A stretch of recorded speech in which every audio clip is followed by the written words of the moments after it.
ఆనుకోవడానికి దాని మీద ఆనుకుని ప్రభా నీ కాలి నెత్తుకుని మోయడానికి పెద్ద సంసిద్ధం చేయమని వేడుకుంటున్నాను.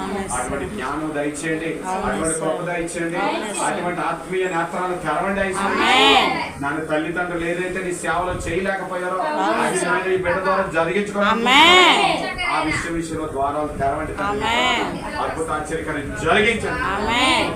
దాని గొప్ప కార్యాలు జరిగించి ఐశ్వర్యాన్ని ప్రభు నీ చిత్తమైతే తండ్రి యవన కాలం ముందు ప్రభా నీ చిత్తాన్ని జరిగించుటకు నీ కార్యం ఎత్తుకోవాలా, నీ సేవకు రావాలా, నీ పరిచర్యకి రావాలా. లేకపోతే ఏ విధమైనటువంటి 5 రకాల పరిచర్యలో ఏ పరిచర్య బిడ్డకు నువ్వు నియమించబోతున్నావు, ఆ నియమించబోతున్న గొప్ప పరిచర్యను బిడ్డలకు మరియు మాకు కూడా బయలుపరచండి, తల్లిదండ్రులు బయలుపరచండి. అర్థం చేసుకునే జ్ఞానాత్మ నేత్రములు కూడా బిడ్డకి సమృద్ధిగా దయచేసి రానున్న రోజులు గొప్ప అద్భుతం జరుగుతుంది. అనారోగ్యం తండ్రి